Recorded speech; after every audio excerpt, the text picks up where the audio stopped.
What's up, everybody?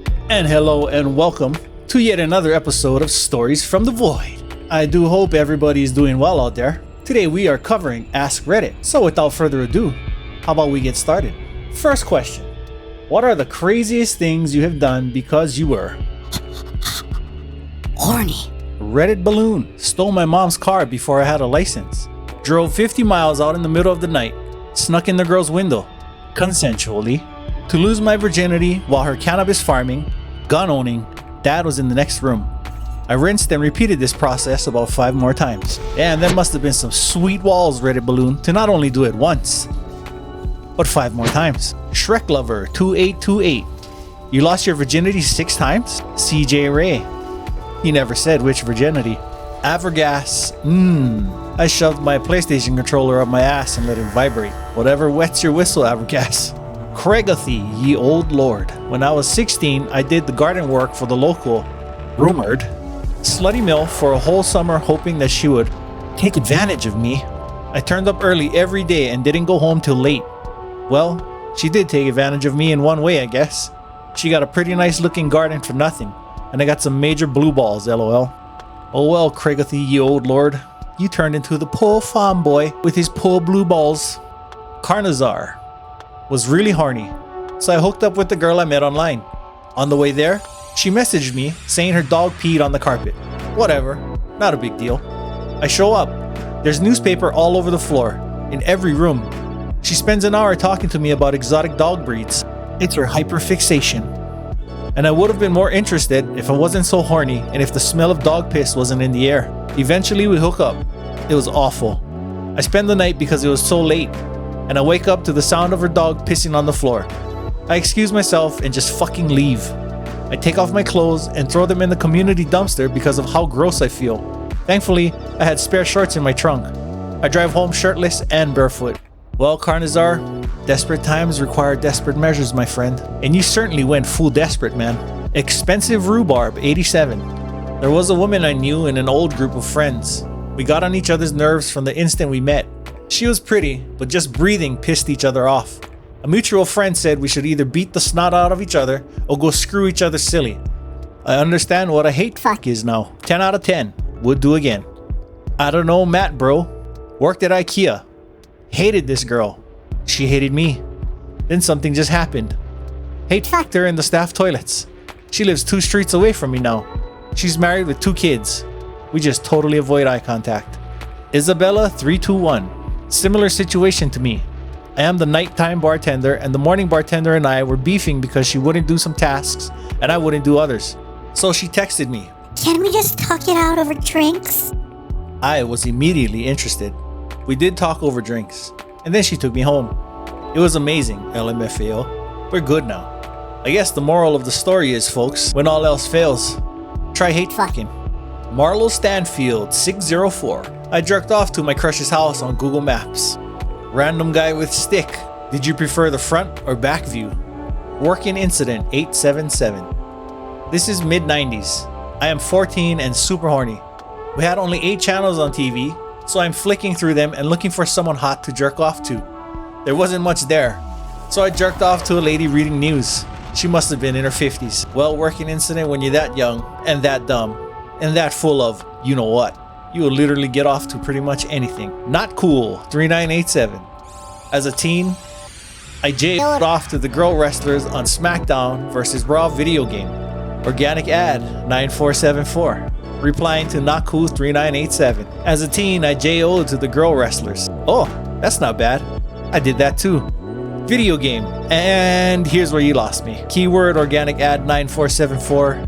Teen, aka anything goes. Step 1 Pro 259.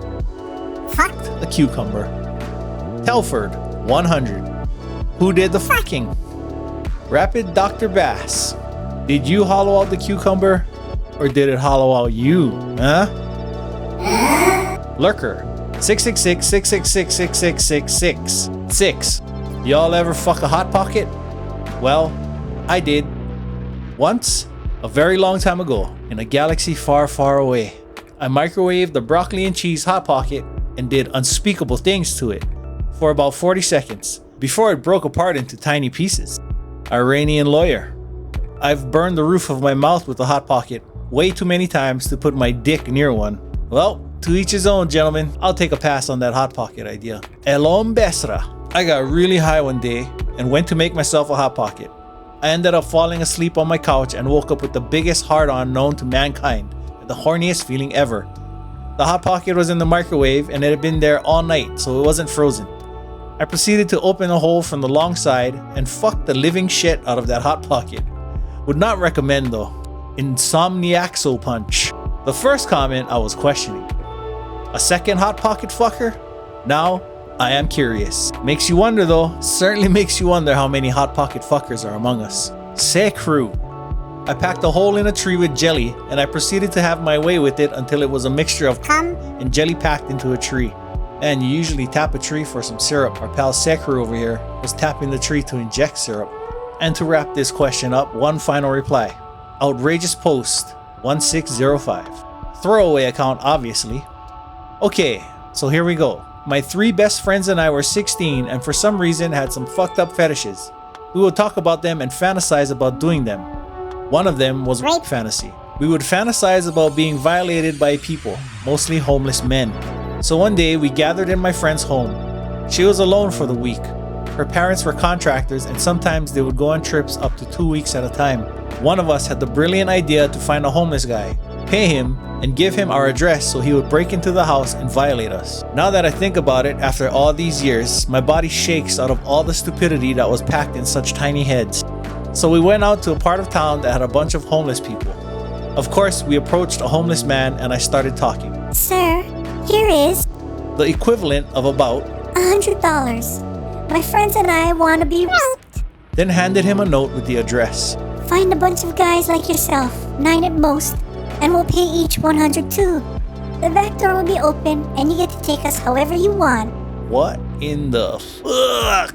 This could be so bad. So bad. The guy looked at me, took the money and said, I'm not gonna come to your home. And then ate the address. Then said, but instead, going to give you an advice. See all these people? Most of them have STDs. A bunch of them are real rapists. I'm also a rapist. I raped 7 women and was in prison for some time. The reason that I am not coming to you is not out of the goodness of my heart. It is that I can't. Then he showed us some device on his ankle. A location monitor. He said, I can't leave this place or the police will get me. I'm also not going to give your address to other people. That is also not out of the goodness of my heart. It is because of jealousy. The fact that I can't rape your little myself burns me. So I'm not going to give the chance of this pleasure to someone else. You can say we ran for our lives and never did anything this stupid. I cannot begin to tell you how lucky you were on that one. You and your little girlfriends dodged a huge bullet. Hell, I wouldn't have been surprised if you ended up on Mr. Ballin's podcast had this homeless man decided to take you up on your offer. And there you have it, ladies and gentlemen. To bring it back to the question at hand, what are the craziest things you have done because you were horny? That was beyond crazy. That was plain stupid. But again, thankfully, this only ended up being a story to read on Reddit. Next question. How do you let your girlfriend know her vaginal area has an odor that might require additional maintenance without embarrassing her? So basically tastes like chicken but smelling a little extra tuna-ish? Exa0014. Sit down. No. Over there. We need to talk. Caressed7. Hey hon. I was just wondering if you've used a different soap for down below. I'm just asking because I've noticed that the smell is different. Not bad or anything, but I'm concerned maybe you could be developing a yeast or bladder infection. Coming from a concerned and caring place will come across kinder and maybe easier to approach or to hear in that way. Also, if it's not hygiene, as before mentioned in the comments, could very well be a pH balance thing, a diet thing, or even new laundry detergent that the area isn't really reacting to well. Hope that helps. Low amount 1497.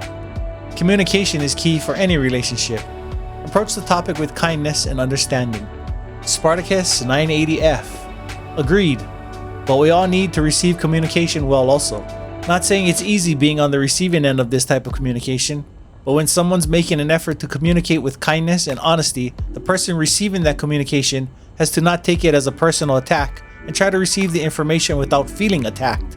Not easy. Requires maturity and confidence. Well said, Spartacus 980F. Winding you up. Absolutely. To help soften the conversation for the receiver, a little tip I got from a communications class was that "but" often registers as oppositional and can prime people to expect something negative. That one's tricky for me because I have to condition myself to think about sentence structure in a different way. Harry asked Truman, "Was I licking the wrong hole?" Prestigious Bike 242. There is no wrong hole. Harry asked Truman. If Connie has gotten smelly, give Annie a try. Gene CV8. This is the way. TZH85. Honey, your bouquet used to remind me of fresh Greek yogurt, but lately, it reminds me of sous vide trout. Maybe we should consult an expert on this? And finally, from Poem for Your Sprog. How are you, my darling? What's happening, dear? I hate to be rude, but I must interfere. My sweetheart, my angel, my baby, my beau, there's something important I need you to know. You're rotten, you're rancid, you're rank and you reek. Your under's a blunder, you foul-odored freak. You're filthy, you're fetid, you have to admit. Go jump in a shower, you smell like a shit. Quite the masterpiece there, Poem for Your Sprog. I really do hope that my rendition of your mastery in poetry did it justice. And with that being said, friends, this will wrap it up. Thank you very, very, very much for joining the Spaceman for another episode of Stories from the Void with me, your favorite commander, Commander Booskaboo. I really hope to see you again soon. I upload weekly, but until then, gotta go. CB signing off. 07.